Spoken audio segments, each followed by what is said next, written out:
Halfland, an ahistorical prehistory. The Battle of Myrtlemoor. In the 133rd year of the Common Reckoning, Labrag led an army of over 500 orcs from Dogopolis up into the Goblin Downs, planning to attack the Goblin port known as the Kennels. Previous raids had met little resistance, and the orcs expected to march into the Kennels unopposed. However, as they crossed the bleak plateau of Myrtlemoor, they found a hastily assembled goblin army blocking the way. The goblins' leader was Vonik. He had urged the goblins to stand and fight, to prevent the orcs from capturing the Kennels and using it as a base from which to ravage the surrounding territory. Many had rallied to his cause, but most of them were farmers, not fighters. There were around 450 archers armed with hunting bows, and some 150 light infantry with homemade javelins or roughly crafted two-handed spears. None of these 600 goblins wore armour or even carried a shield. The balance of Vonik's force were better equipped, consisting of armoured heavy infantry with shields, but there were only 100 or so of these. In contrast, all of the orcs were armoured. Some carried shield and sword or axe, and most of the remainder wielded the two-handed Orcan bill. In addition, there was Labrag's personal bodyguard of 100 of his most brutal and battle-hardened slaves, carrying fearsome two-handed axes.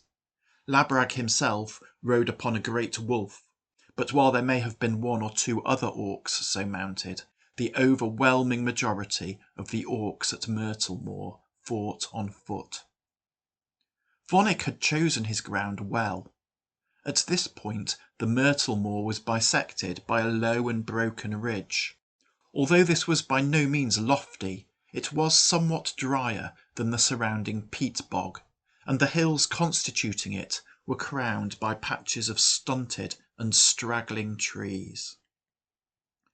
Vonik divided his archers into 3 groups and placed them on the top of 3 adjacent hills, directly across the orcs' line of march, stationing himself on the central hill.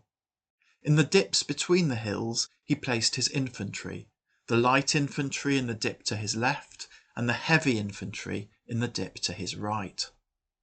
Labrag was not displeased to see the waiting ranks of goblins before him. His army had been grumbling as it toiled across the bleak and muddy moorland.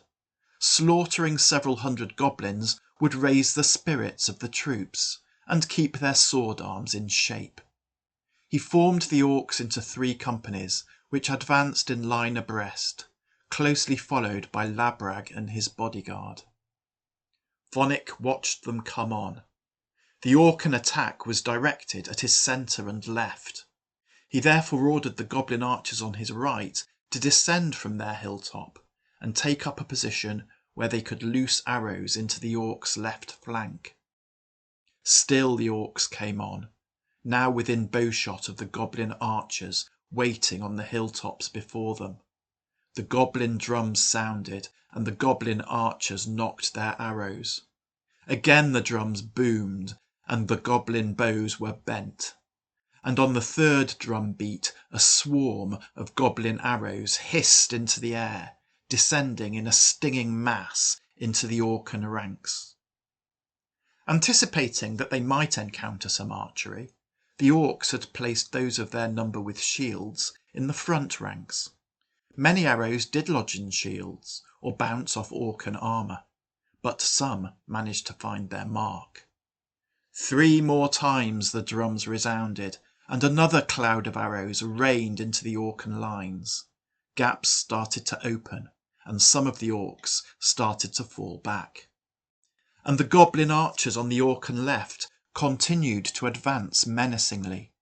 The company of orcs on that flank moved toward the centre, trying to keep away from this additional threat. The centre of the battlefield was now a confused mass of lurching orcs, continually lashed by a raging arrow storm. The Orcan advance stalled. Still the goblin archers on the Orcan left advanced. and then they halted, and the goblin drums started to beat from that quarter, followed by the inevitable volleys of arrows. And yet more orcs died.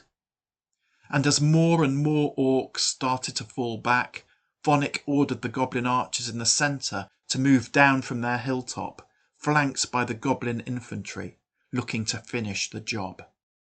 But the infantry was not required.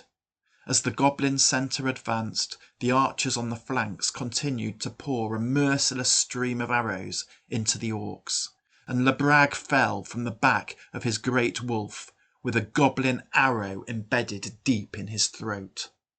The wolf turned and ran, and with that the fight went out of the orcs. The majority of them fled. A handful charged toward the goblin infantry, determined to die a worthy death fighting hand to hand. None were successful in this purpose. The goblins shot them all down long before they reached the goblin lines. Vonic had won a famous victory. Thus ended the Battle of Myrtlemoor.